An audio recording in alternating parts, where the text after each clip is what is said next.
अगर आप एक स्टूडेंट हो एंड आप स्कूल या कॉलेज की पढ़ाई के साथ एक यूट्यूब चैनल भी ग्रो करना चाहते हो ताकि आप फाइनली खुद से अर्न करना स्टार्ट कर सको, देन ये वीडियो आपके लिए बहुत इंपॉर्टेंट है। बिकॉज एक स्टूडेंट के लाइफ में स्कूल या कॉलेज की पढ़ाई, कोचिंग, असाइनमेंट्स और सेल्फ स्टडी के बाद ऑलमोस्ट ना के बराबर टाइम बचता है। एंड जो टाइम बचता भी है हम उसे प्रॉपरली मैनेज नहीं कर पाते हैं। And guys, I clearly understand कि मैं आपको कितने भी व्यूज, सब्सक्राइबर्स या वॉच टाइम बढ़ाने के टिप्स दे दूं, अगर आप इन टिप्स को अप्लाई ही ना कर पाओ तो क्या फायदा।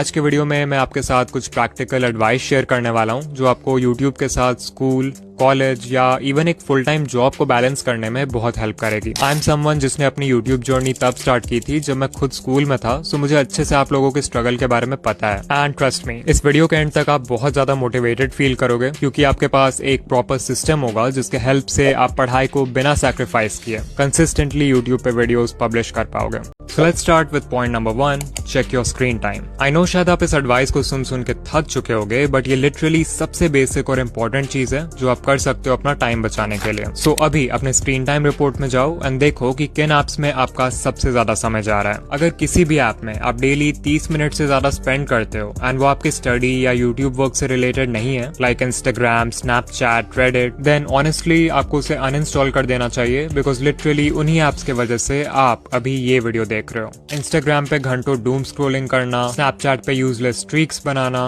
वेब सीरीज बिंज वॉच करना। जब आप इन चीजों को सैक्रिफाइस करोगे तो you will feel like you are missing out on so much fun in life, which is true. But उसके रिटर्न में आपको मिलेगा कंट्रोल ओवर योर टाइम, जो कि आपका सबसे बड़ा एसेट है। इन शॉर्ट, मैं ये भी नहीं बोल रहा कि आप यूट्यूब के लिए एक्स्ट्रा टाइम निकालो, बल्कि जो टाइम आप वेस्ट कर रहे हो पहले उसको यूज करो। Because remember, everyone has 24 hours. It's how you use it that makes the difference. But ये जो नेक्स्ट एडवाइस है, अगर आप इसे कैच कर लेते हो तो आपको लगेगा कि आपके पास 24 आवर्स से भी ज्यादा समय, and that is to leverage time gaps. अगर आप सुबह से लेकर रात तक अपने पूरे दिन पे नजर डालोगे, then you will notice that throughout the day आपके पास बहुत सारे ऐसे मोमेंट्स होते हैं जिन्हें टाइम गैप्स बोलते हैं। फॉर एग्जाम्पल, ब्रश करना, घर से स्कूल या कॉलेज तक ट्रैवल करना, नेक्स्ट क्लास स्टार्ट होने से पहले टीचर का वेट करना, डिनर के बाद वॉक करना। ऐसे कई सारे छोटे छोटे टाइम गैप्स हमारे पूरे दिन में भरे होते हैं जिन्हें हम अक्सर इग्नोर कर देते हैं। हम कोई भी काम करने के लिए एक परफेक्ट ब्लॉक ऑफ टाइम का वेट करते हैं, एंड दैट्स व्हाई ऐसे शॉर्ट मोमेंट्स पे ध्यान नहीं देते हैं। बट अगर इन्हीं टाइम गैप्स को आप किसी तरह यूटिलाइज करना शुरू कर दो तो आपको लगेगा कि आपके पास बहुत सारा एक्स्ट्रा टाइम है। एंड ऑफ कोर्स, आपको कोई हैवी टास्क जैसे रिकॉर्डिंग या एडिटिंग करने की जरूरत नहीं है। आप कोई छोटा टास्क ले सकते हो, लाइक वीडियो आइडियाज ब्रेनस्टॉर्म करना, थंबनेल का आइडिया स्केच करना, या फिर अपने स्क्रिप्ट के लिए पॉइंट्स जॉट डाउन करना। The best part is that किसी भी टाइम गैप में आपका ब्रेन बिल्कुल रिलैक्स्ड होता है एंड उस पर किसी डेडलाइन का प्रेशर नहीं होता है। और इसी रिलैक्स स्टेट की वजह से ब्रेन को क्रिएटिव आइडियाज और भी आसानी से आते हैं। यही रीजन है कि आपने बहुत लोगों को कहते हुए सुना होगा कि उन्हें सबसे क्रिएटिव आइडियाज शावर लेते समय आते हैं। आप चाहो तो जेके राउलिंग का एग्जांपल ले सकते हो, जिन्हें हैरी पॉटर लिखने का आइडिया तब आया था जब वो एक ट्रेन जर्नी पर थी और उनके पास ना कोई पेन था ना पेपर। उन्होंने खुद कहा है कि हैरी पॉटर का पूरा कॉन्सेप्ट उनके दिमाग में अचानक से फ्लैश हुआ जब वो बस विंडो के बाहर देख रही थी। नाउ इन पहले 2 पॉइंट्स को फॉलो करके आपको काफी एक्स्ट्रा टाइम मिल जाएगा। बट व्हाट इफ आपके पास टाइम तो है लेकिन आप उसे प्रोडक्टिवली यूज ही नहीं कर पा रहे हो। ऐसे में you can use Parkinson's law, जो कि इस वीडियो का 3rd पॉइंट है। According to Parkinson's law, work expands so as to fill the time available for its completion. मतलब अगर आप किसी काम को पूरा करने के लिए 10 घंटे दोगे तो उसे पूरा करने में 10 घंटे लगेंगे, बट अगर सिर्फ 2 घंटे दोगे तो 2 घंटे ही लगेंगे। ऐसा इसलिए क्योंकि किसी भी काम को पूरा करने के लिए जितना टाइम अवेलेबल होता है वो काम भी उतना ही ज्यादा फैलता है। यही है पार्किंसंस लॉ, जिसे 1955 में प्रोफेसर सी नॉर्थकोट पार्किंसन ने खोजा था। अपने ओरिजिनल एसे में पार्किंसन ने एक वुमन का एग्जाम्पल दिया है जिसका पूरे दिन का काम सिर्फ एक पोस्ट कार्ड भेजना था। जब हमें कोई काम दिया जाता है तो ये सोचने के बजाय कि उस काम को फिनिश करने के लिए हमें कितने टाइम की जरूरत है, हम ये सोचने लगते हैं कि हमारे पास कितना टाइम अवेलेबल है। Time needed versus time available. ध्यान से समझो क्योंकि इन दोनों में बहुत फर्क है। शायद आपको एक वीडियो की स्क्रिप्ट फिनिश करने में 4 से 5 घंटे ही लगता है, बट अगर संडे है तो शायद आप सोचो कि मेरे पास तो स्क्रिप्ट फिनिश करने के लिए आज का पूरा दिन है। ऐसे में फिर हो ही नहीं सकता कि वो स्क्रिप्ट 4 से 5 घंटे में फिनिश हो जाए। इंस्टेड आपका काम पूरा दिन, जो कि अवेलेबल टाइम है, उसमें फिट होने के लिए एक्सपैंड हो जाएगा। दिस मीन्स कि आप बहुत ज्यादा टाइम ओवर प्लानिंग और ओवर थिंकिंग में वेस्ट कर दोगे। आप परफेक्शनिज्म को चेस करने लगोगे। आप डिस्ट्रैक्ट भी ज्यादा होगे, लाइक फोन चेक करना, अननेसेसरी ब्रेक्स लेना, एंड ओवरऑल आपका फोकस भी कम होगा बिकॉज सबकॉन्शियस लेवल पे आपके ब्रेन को पता है कि मेरे पास तो अभी पूरा दिन बाकी जाती है। नाउ अब आपका क्वेश्चन होगा कि पार्किंसंस लॉ को समझ के हम अपने टाइम को बेटर यूटिलाइज कैसे करें। वेल, इसका एक बहुत ही सिंपल सा सॉल्यूशन है और वो है आर्टिफिशियल डेडलाइन सेट करना। लेट्स अज्यूम कि कॉलेज से एक असाइनमेंट मिला है जो कि आपको कल सबमिट करना है, एंड क्योंकि अभी दोपहर के 2 ही बज रहे हैं तो टेक्निकली आपके पास पूरा दिन है उसे कंप्लीट करने के लिए। बट क्योंकि आपको पार्किंसंस लॉ के बारे में पता है, आप अपना फोन लेते हो और उसमें 2 घंटे का टाइमर लगा देते हो, बिकॉज यू नो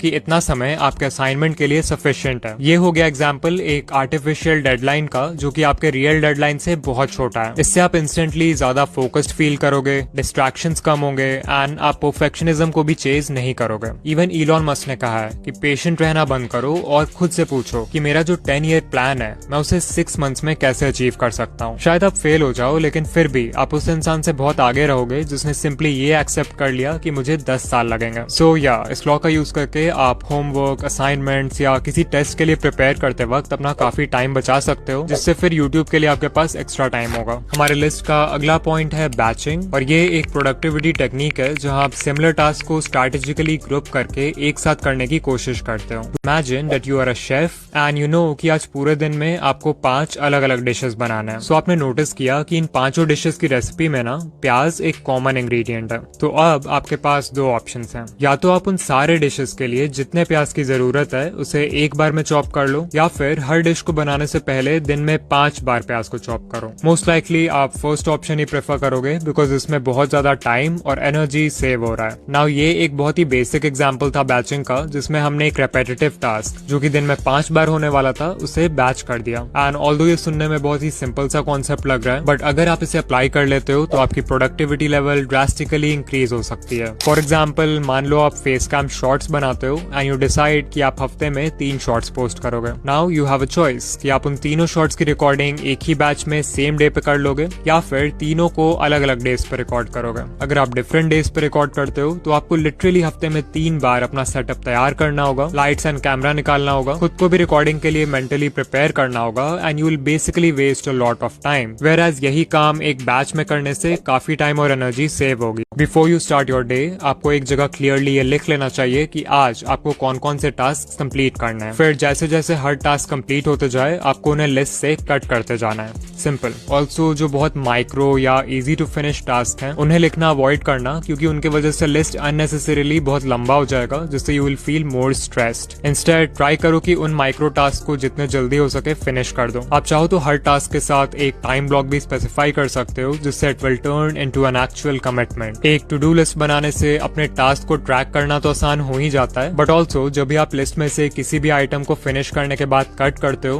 तो वो आपके ब्रेन को एक छोटा सा डोपामीन हिट देता है, जो कि बहुत मोटिवेटिंग लगता है। टू डू लिस्ट बनाने से आपका माइंड भी क्लियर हो जाता है, जिससे you can work more efficiently. मैं पर्सनली अपना टू डू लिस्ट एक फिजिकल कॉपी में बनाता हूँ, बट इफ यू वांट आप कोई ऐप भी यूज कर सकते हो उसके लिए, जैसे नोशन, ट्रेलो, टू डूइस्ट, टिक, जिससे आप अपने फोन पे एक डिजिटल लिस्ट बना पाओगे। चौथा इंस्ट्रक्शन है tone. As the name suggest, आपको स्पेसिफाई करना है कि स्क्रिप्ट की टोन क्या होनी चाहिए, जैसे कैजुअल, ह्यूमरस, इंस्पिरेशनल, क्यूरियस। मैंने क्योंकि फाइनेंस चैनल बनाया है तो मुझे थोड़ा इंस्पिरेशनल और अथॉरिटेटिव टोन के साथ जाना होगा। फिफ्थ इंस्ट्रक्शन है स्टोरी टेलिंग फ्रेमवर्क। बहुत सारे फ्रेमवर्क्स होते हैं स्टोरी टेलिंग के लिए, like heroes journey, 3 act structure या फिर प्रॉब्लम एंड सॉल्यूशन, जो कि आपके वीडियोस को और भी इंटरेस्टिंग बना सकते हैं। तो अगर आप इनमें से किसी का भी यूज करना चाहते हो अपने स्क्रिप्ट में तो you can specify that. Sixth instruction है इमोशनल ट्रिगर्स। अगर आपकी वीडियो व्यूअर के किसी भी इमोशन को ट्रिगर कर देती है तो उस व्यूअर के वीडियो को एंड तक देखने के चांसेस इंक्रीज हो जाते हैं। सो मैं ChatGPT से बोल दूंगा कि इमोशनल ट्रिगर्स जैसे फियर,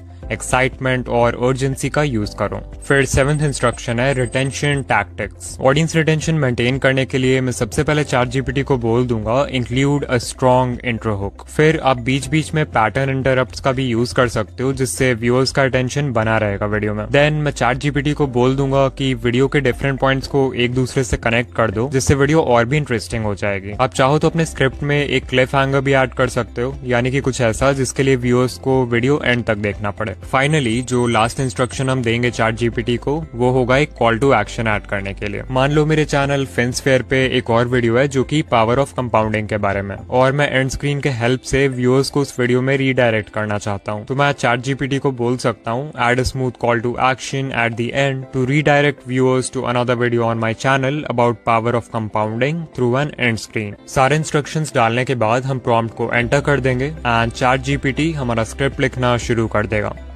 एंड अगर आप सिर्फ इसके पहले 2-3 लाइंस को भी पढ़ोगे तो यू कैन सी कि कितना स्ट्रॉन्ग इंट्रो हुक क्रिएट किया है इसने। इवन जहाँ पर वॉइस के टोन को चेंज करना है वो तक मेंशन किया हुआ है। फिर देखो जैसे यहाँ पर पॉइंट नंबर 2 है, इससे स्विच होना था पॉइंट 3 पे, तो इसने बहुत ही स्मूथली दोनों पॉइंट्स को कनेक्ट भी कर दिया है। नाउ वॉइस ओवर्स जनरेट करने के लिए ऑल्दो बहुत सारे टूल्स अवेलेबल हैं, बोथ फ्री एंड पेड, लेकिन इनमें से जो बेस्ट टूल है वो है 11 Labs। फॉर एग्जांपल कंपैरिजन के लिए आप सुन सकते हो एक वॉइस ओवर जो कि free text to speech tool से जनरेटेड है वर्सेस वन जो कि 11 Labs ने जनरेट किया है। Imagine this. You're 35 years old staring at your bank statements and it hits you. Imagine this. You're 35 years old staring at your bank statement and it hits you.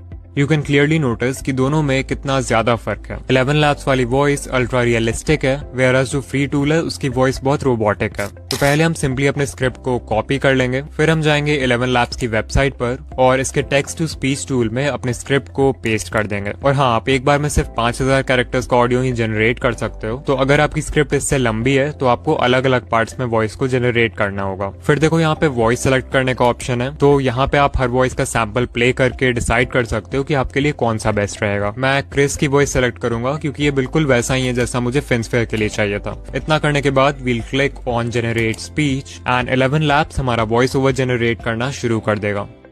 Imagine this. You're 35 years old staring at your bank statement and it hits you. Editing करने के लिए हम सबसे पहले अपने AI generated voice over को किसी भी वीडियो एडिटर में इंपोर्ट कर लेंगे और ऑडियो में जितने भी एम्प्टी स्पेसेस हैं उन्हें कट करके डिलीट कर देंगे। बस ध्यान रखना कि वॉइस ओवर में जो नेचुरल पॉजेज होते हैं उन्हें मत हटाना। इसके बाद आ जाएंगे चैट जीपीटी के पास और इससे कहेंगे कि हम एक फेसलेस यूट्यूब वीडियो बना रहे हैं और हमें उसके स्क्रिप्ट के हर लाइन या पैराग्राफ के लिए एक विजुअल चाहिए। तो अभी मैं अपने स्क्रिप्ट में से एक एक करके लाइन्स पेस्ट करूंगा और तुम्हें मुझे एक प्रॉम्प्ट देना है जिससे मैं उस लाइन के लिए AI का यूज करके विजुअल्स जनरेट कर सकूं। And you can see chat GPT हमें इमेज प्रॉम्प्ट्स देने के लिए रेडी हो जाएगा। तो सिंपली अपने स्क्रिप्ट की पहली लाइन या पहले पैराग्राफ को कॉपी करो एंड चैट जीपीटी में पेस्ट कर दो एंड देयर वी गो, हमें पहला इमेज प्रॉम्प्ट मिल चुका है। इसी तरह से हम पूरे स्क्रिप्ट से लाइंस को 1 by 1 कॉपी करेंगे, चैट जीपीटी में पेस्ट करेंगे एंड वो हमें इमेज प्रॉम्प्ट्स देता जाएगा। इन इमेजेस को जनरेट करना भी बहुत सिंपल है।